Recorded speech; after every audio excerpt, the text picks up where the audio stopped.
अस्सलाम वालेकुम everyone, this is Faisal Aslam और इस वीडियो में हम बात करेंगे जूनियर क्लर्क का पेपर जो पीपीएससी ने कल 16 अक्टूबर 2022 को कंडक्ट किया। कोड 19 था। ये दो डिपार्टमेंट्स में ये कंडक्ट किया गया, पंजाब पब्लिक सर्विस कमीशन का अपने जूनियर क्लर्क के लिए और इसके अलावा Punjab procurement regulatory authority PPRA। इसमें काफ़ी क्वेश्चन जो हैं वो हमारे नोट्स हमारी वीडियोस से आए हुए थे। आप वीडियोस देखना चाहें तो वीडियोस देख सकते हैं। अगर इन्हीं वीडियोस की आप PDF कॉपीज़ हासिल करना चाहें, जिनको हम नोट्स कहते हैं, तो आप वो नोट्स भी हासिल कर सकते हैं। आपके नेक्स्ट जो आने वाले PPSC, FPSC, NTS, FII, BS, FAN, FKPSC, BPSC, lecturer, junior clerk assistant, इस तरह के जितने भी पेपर्स हैं उनके लिए ये जनरल नॉलेज नोट्स आपके लिए हेल्पफुल साबित हो सकते हैं। इनके कंटेंट सामने लिखे हुए हैं। मेथड सिंपल सा है, 0336716039 पे आप 200 रुपीज़ ईजी पैसा सेंड कर दें और इसी नंबर पे मुझे इस ईजी पैसे की रिसीट सेंड कर दें तो मैं आपको तमाम जो नोट्स हैं PDF में व्हाट्सएप पे सेंड कर दूंगा। Let's just begin with this one. सबसे पहले इंग्लिश पोर्शन की बात करें अगर, तो एंटोनिम ऑफ ऑर्डियल पूछा गया था। ईज़ होता है, ऑर्डियल का मतलब होता है मुहिम, कोई काम जो मुश्किल हो, कोई प्रोलॉन्ग्ड एक्सपीरियंस हो, एक अनप्लेजेंट एंड प्रोलॉन्ग्ड एक्सपीरियंस हो, जो मुश्किल काम हो, एक तकलीफ दे मरहला हो। और अगर हम ऑर्डियल के सिनोनिम्स की बात करें तो ट्रायल, ट्रिबुलेशन और टेस्ट, ये 3 सिनोनिम्स बनते हैं जो कि मोस्टली इंपॉर्टेंट हो सकते हैं। डिनाई के एंटोनिम की अगर बात करें तो पेपर के अंदर जो एक्नॉलेज आया हुआ था, एंटोनिम का मतलब, डिनाई का मतलब होता है इनकार करना किसी चीज़ से, एक्नॉलेज का मतलब होता है एक्सेप्ट करना किसी चीज़ को। तो बाकी जो एंटोनिम्स इसके बन सकते हैं वो admit, allow, avow, concede, confirm and own. Synonyms जो डिनाई के हैं वो contradict, disaffirm, disallow, disavow, disclaim, disconfirm, negate, refute, reject and repudiate, ये इसके सिनोनिम्स हो सकते हैं। इस दफ़ा उसने एंटोनिम पूछा है तो मे भी अगली दफ़ा वो सिनोनिम पूछ ले, तो इसलिए मैंने साथ में लिख दिया है कि आपको नेक्स्ट पेपर्स की तैयारी के लिए भी थोड़ी सी हेल्प हो जाए। बैकवर्ड का एंटोनिम पूछा गया था, वो डेवलप्ड होता है। बैकवर्ड मतलब वो एरियाज या कोई ऐसी चीज़ जो कि बैकवर्ड हो, यानी कि वो तरक्की में पीछे रह गई हो। डेवलप्ड का मतलब होता है कि उसकी तरक्की अच्छी तरीके से हो रही हो। टू पोक नोज का मतलब होता है किसी के कामों में टांग अड़ाना। टू गेट इन्वॉल्व इन और want information about something that does not concern one person. He is always poking his nose into other people's business. वो दूसरों के मामलात में टांग अड़ाता रहता है। Idiom once in a blue moon का मतलब होता है not very often, rarely, कभी कभार जो काम होता है उसको हम कहते हैं once in a blue moon. Phrasal verb side with का मतलब होता है किसी की साइड लेना, किसी के साथ होना, किसी को सपोर्ट करना, किसी के साथ एग्री होना, इसको कहते हैं side with someone. She sided with her friend in the argument, they betrayed their country and sided with the enemy. 2 examples आपके सामने लिख दिए, आपका थोड़ा सा आइडिया हो जाएगा, कंसेप्ट जो है वो मीनिंग क्लियर हो जाएगा। Which part of speech is used to join 2 classes? Conjunction. 2 different classes को जोड़ने के लिए कंजंक्शन यूज़ होता है। जब मैंने इंग्लिश की वीडियोस बनाई थी उस वक्त मैंने आपको बताया था कंजंक्शन को याद रखने के लिए आप रेलवे जंक्शन को याद रख लें, जहाँ पर लोग आके आपस में मिलते हैं, उसको हम रेलवे जंक्शन कहते हैं। जंक्शन का मतलब ये होता है आपस में मिलना। कौ का मतलब होता है, कौन का मतलब होता है इकट्ठे, एक दूसरे के साथ। तो कंजंक्शन का मतलब जो 2 चीज़ों को आपस में बाइंड करता है, मिलाता है, उनके बीच में सिमेंट का काम करता है। Part of speech of friendly, friendly एक पार्ट ऑफ स्पीच के लिहाज से क्या चीज़ है? It's an adjective. A friendly face smile, face smile जो है ये नाउन है तो उसके एक फ्रेंडली फेस जो है वो फिर उसके साथ एक एडजेक्टिव होगा। Our neighbours have been very friendly to or towards us. I am on friendly terms with my daughter's teacher. What was the price of this book last month? Simple जो was इसमें missing था तो वो आपने pick करना था and that was the complete sentence. Cu is the symbol of, it's a metal, copper की symbol है ये, तो ऑप्शंस में आई गेस मेटल लिखा था। अगर कॉपर लिखा था तो फिर कॉपर ऑप्शन होगा और अगर मेटल लिखा था तो फिर मेटल ऑप्शन होगा। फोटोसिंथेसिस अगर इन क्लोरोफिल, बेसिकली क्लोरोफिल जो होते हैं क्लोरोप्लास्ट के अंदर होते हैं और क्लोरोप्लास्ट में फोटोसिंथेसिस हो रही होती है, बट स्पेसिफिकली जो एक पर्टिकुलर पॉइंट होता है वो क्लोरोफिल होता है, जिसके ऊपर जो सूरज की रोशनी होती है वो कैप्चर हो रही होती है। First census in subcontinent occur during the reign of which viceroy lord Mayo, जिसके नाम पर लाहौर के अंदर म्यू हॉस्पिटल भी मौजूद है। हर 10 साल बाद ये सेंसस होता है, मरदमशुमारी होती है, और फर्स्ट टाइम 1872 से लेकर 1881 तक करवाया गया था। मतलब उस वक्त इतने ज़्यादा रिसोर्सेज नहीं होते थे कि एक साल के अंदर अंदर सारा कंप्लीट कर लिया जाए, और इंडिया काफ़ी बड़ा मुल्क था तो फिर वो पीरियडिकली थोड़ा थोड़ा करके होता रहा था। इनिशियली स्टार्ट 1872 में हुआ था और फिर एग्जैक्ट प्रॉपर जो है वो 1881 में उसको कंप्लीट किया गया था। तो उस वक्त यहाँ के जो वाइसराय थे उनका नाम लॉर्ड म्यू था। Second world war broke during the reign of which viceroy British viceroy Lord Linlithgow. 1939 में यहाँ पर लॉर्ड लिनलिथगो मौजूद थे, जिन्होंने इंडिया को इंडियन नेशनल कांग्रेस और मुस्लिम लीग के साथ कंसल्टेशन किए बगैर ही दूसरी जंग अज़ीम में धकेल दिया। लास्ट वाइसराय ऑफ इंडिया, बहुत important and most famous and most easy question, lord Mountbatten. Second round table conference held in सितंबर 1931 से दिसंबर 1931 तक ये जारी रही मुख्तलिफ दौरानिए में। ये सारी वो चीज़ें जो हम आपको ऑलरेडी प्रीवियस वीडियोस में मुख्तलिफ जो पाकिस्तान अफेयर्स की मैंने वीडियोस बनाई थी उनमें बता चुके हैं। अगर आपने वो वीडियोस देखी हैं या वो नोट्स पढ़े हैं तो आपको इन सारी चीज़ों का आइडिया होना चाहिए। हीमोडायलिसिस भी मैंने एवरीडे साइंस की वीडियो में बताया था। हीमो का मतलब होता है ब्लड, डायलिसिस का मतलब होता है दो अलग अलग करना, डाया का मतलब होता है अलग करना, लाइसिस का मतलब होता है तोड़ना। तो ब्लड में से ख़राब मादे होते हैं उनको निकालने का प्रोसेस जो होता है उसको हीमोडायलिसिस कहते हैं। जिस शख्स के गुर्दे फेल हो जाएं फिर वो गुर्दे जो हैं उसमें ब्लड को साफ़ नहीं कर पाते तो ब्लड को एक मशीन के अंदर से गुजारा जाता है और दूसरी तरफ से साफ़ खून जो उस मशीन से गुजर कर जिस्म के अंदर वापस जा रहा होता है। What is pH of the milk? PH एक क्वांटिटी होती है किसी चीज़ की एसिडिटी की, किसी चीज़ के अंदर हाइड्रोजन आयंस की या एसिड की कॉन्सेंट्रेशन को हम पीएच कहते हैं। जितनी कम पीएच होगी उतना ज़्यादा वो एसिडिक होगा, जितनी ज़्यादा पीएच होगी उतना वो एसिडिक कम और बेसिक ज़्यादा होगा। तो जो एसिड इतने तेज़ हों कि वो ज़ुबान को, स्किन को जला दें, उनकी पीएच 1, 2, 3 यहाँ तक होती है। तो मिल्क की पीएच 6.7 to 6.9 होती है। 7 जो होता है वो न्यूट्रल होता है, पानी बिल्कुल न्यूट्रल होता है। When Iqbal go to England for higher studies 1905 में, Where is Quaid Azam buried in Karachi? Karachi में कायद आज़म का मज़ार मौजूद है। Real name of Faiz was फैज़ अहमद फैज़। पता नहीं ये क्वेश्चन क्या था एक्चुअल में और क्या उसने पूछा था और किस फैज़ का मतलब पूछा था, वो जब तक अब क्वेश्चन पेपर सामने ना हो तो फिर मैं क्या कह सकता हूँ उस वक्त तक। BCD code has how many bits? BCD का मतलब होता है बाइनरी कोडेड डेसिमल। तो इसमें 4 बिट्स होती हैं, जिस तरह से आपको सामने नज़र आ रही हैं 1248, 1224 एंड 1245। इस तरह से 4 बिट्स होती हैं। अगर आप थोड़ा सा मैं एक्सप्लेन करूं तो 0 के सामने आप देखें सारे के सारे ऑफ हैं, 1 भी ऑफ है, 2 भी ऑफ है, 4 भी ऑफ है, 8 भी ऑफ है। इसका मतलब इसकी वैल्यू क्या होगी? सारे ऑफ हैं तो 0। अब 1 का अगर देखें तो 1 वाला जो नंबर है वो ऑन है, क्योंकि जो बाइनरी कोड होता है उसमें यहाँ तो 1 होता है या फिर 0 होता है। 1 का मतलब वो वाला डिजिट ऑन है और 0 का मतलब वो वाला डिजिट ऑफ है।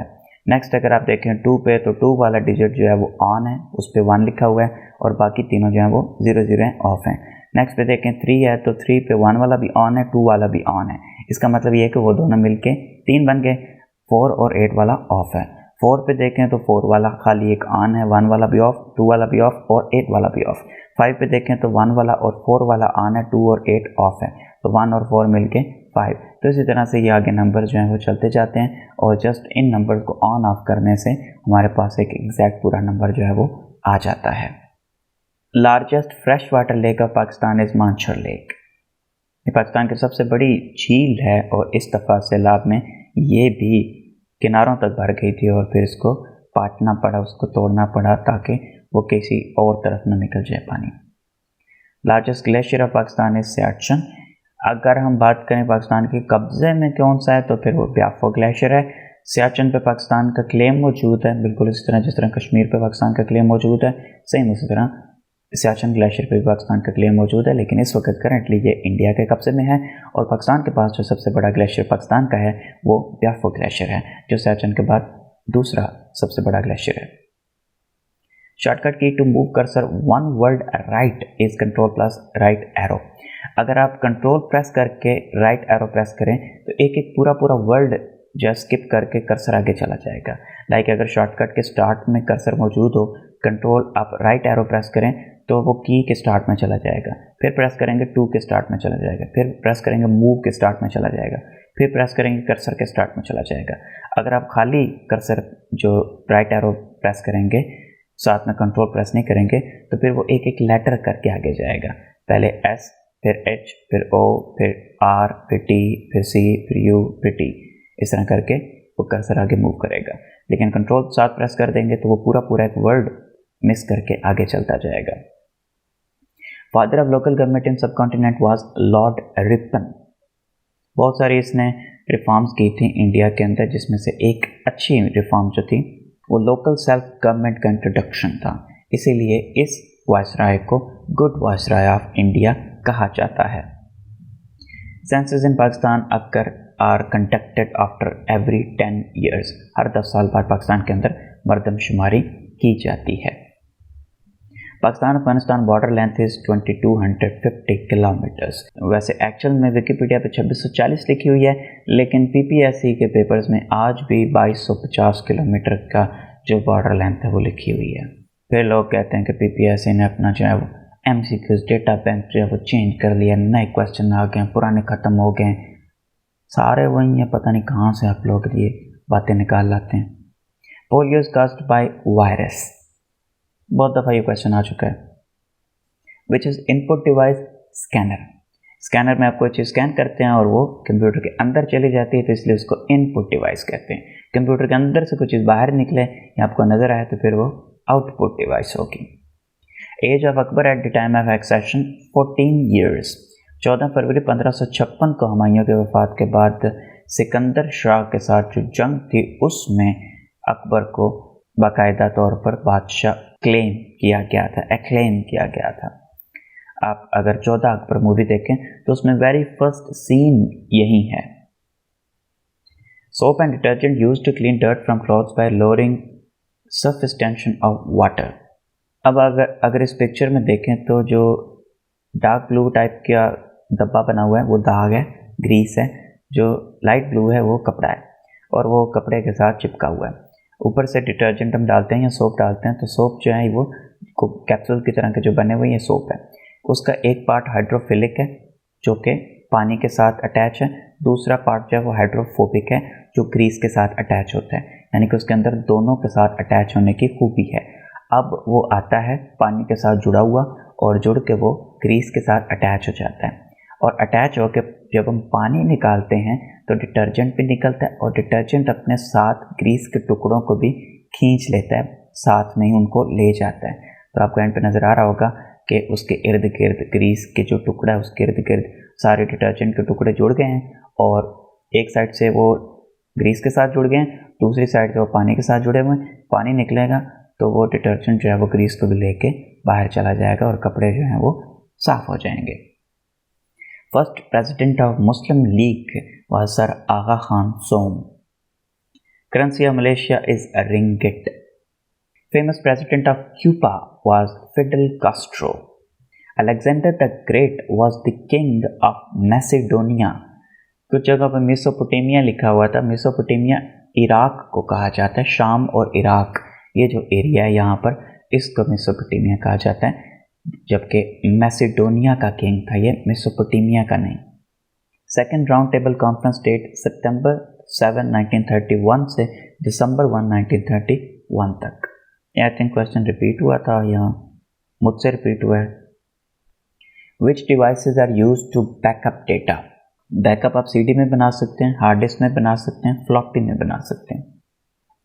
आजकल के बच्चों को फ्लॉपी का नहीं पता, हमने यूज़ की थी उस दौर में 90s में। उस वक्त एक फ्लॉपी होती थी, उसके अंदर कुछ I think 2.4 MB data store हो सकता था, तो वो भी एक चीज़ होती थी किसी ज़माने में। Deleted files go to recycle bin. Bin का मतलब होता है टोकरी, रिसाइकल का मतलब होता है जिससे आप वापस निकाल भी सकें, तो इसलिए उसको रिसाइकल बिन कहते हैं। Treaty after world war 1 was treaty of Versailles. 28 जून 1919 को ये ट्रीटी साइन हुई पेरिस, फ्रांस में। A place where fish are kept is called aquarium. चींटियों का एंट हिल, बर्ड का नेस्ट, डक का पॉन्ड, डॉग का कैनल, काऊ का शेड, हॉर्स का स्टेबल जिसको अस्तबल कहते हैं उर्दू में, रैट का हुआ, हैन का कूप, हनी बी का बी हाइव, मंकी का ट्रीज, स्पाइडर का वेब, टाइगर का डैन। उर्दू में टाइगर की जो डैन होती है उसको कोछार कहते हैं। बनु कैनका और बनु कुरैज़ा किसके कबीले थे? ये यहूदियों के 3 बड़े कबीले थे।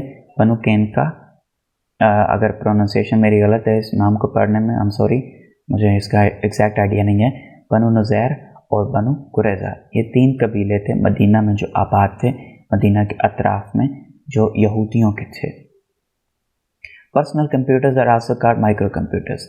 पर्सनल कंप्यूटर्स या पीसीज जो होते हैं इनको ओरिजिनली माइक्रो कंप्यूटर्स कहा गया था, यानी कि छोटे छोटे कंप्यूटर्स, बिकॉज उस दौर में बड़े कंप्यूटर्स होते थे और फिर जब इस तरह के शॉर्ट कंप्यूटर्स, छोटे कंप्यूटर बनने लगे तो उनको माइक्रो कंप्यूटर्स कहा गया था। बाद में फिर इनको पीसीज या पर्सनल कंप्यूटर्स का नाम भी दे दिया गया। Warsak dam is built on which river? Kabul river पर इसको बनाया गया है 1960s में। Who is the current Grand Mufti of Saudi Arabia? Sheikh Abdul Aziz Al Sheikh since June 1999. Which is not a system software? Entertainments is not a system software.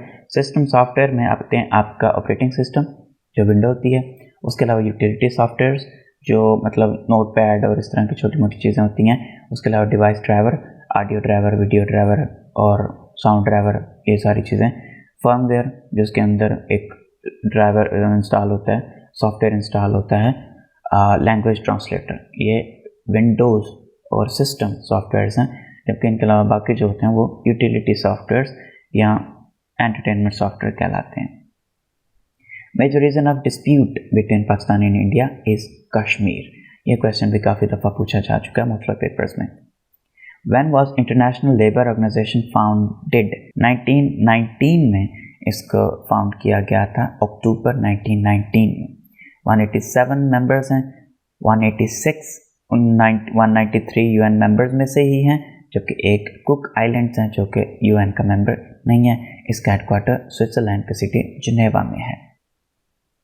When was Shimla Accords signed? 1972। Shimla agreement या Shimla accords 2 जुलाई 1972 को sign हुए।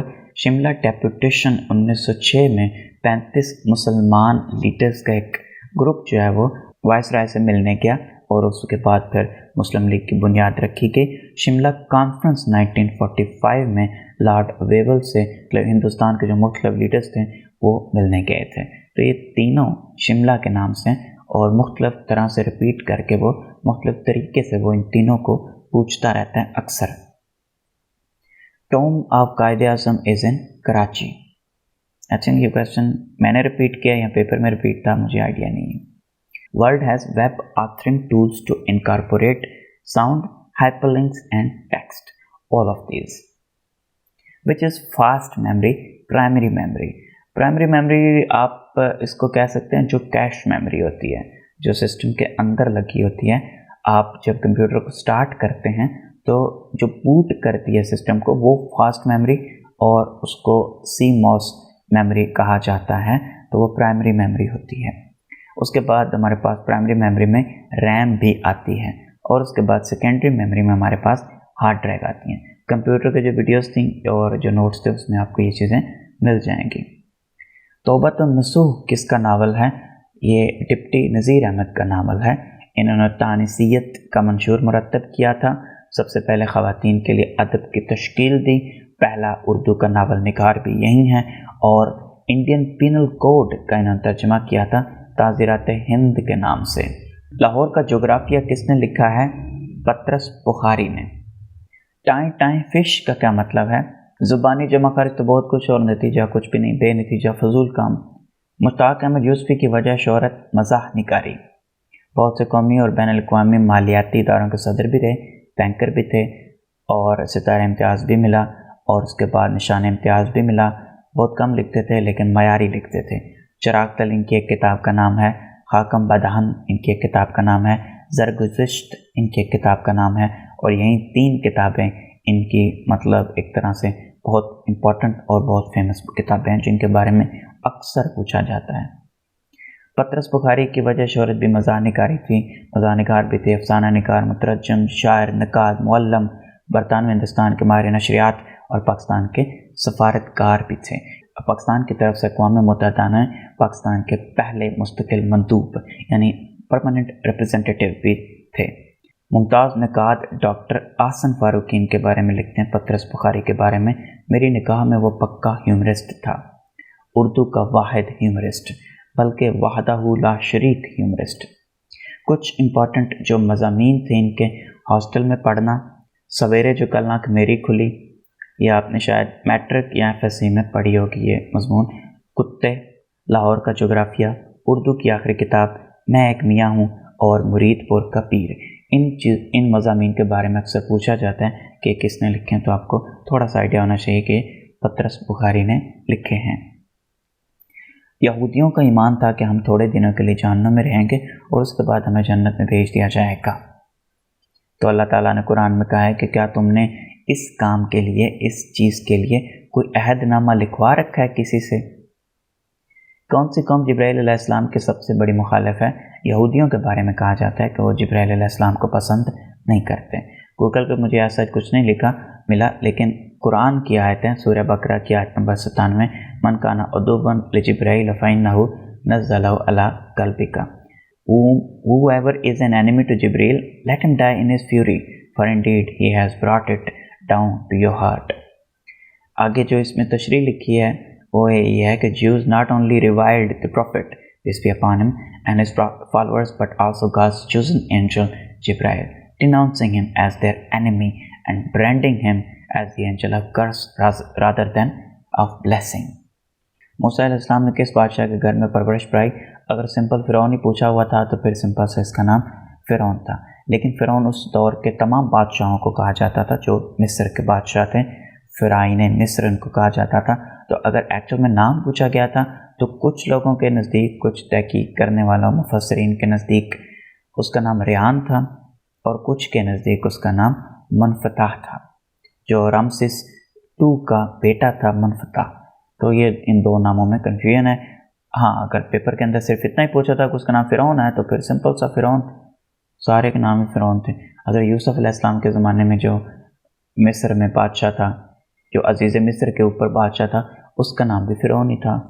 अगर मूसा अलैहिस्सलाम के दौर में फ़िरौन ही था।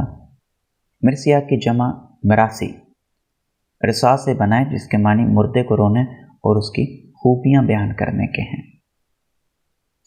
पूरी मजलिस गम व अलम में डूब गई। अब ये मुझे इसी तरह इतना ही मिला है, बाकी पता नहीं इसमें पूरा MCQ किस तरह से था, जैसे भी था। That was all for this video. Thank you so much for watching. अल्लाह हाफिज़।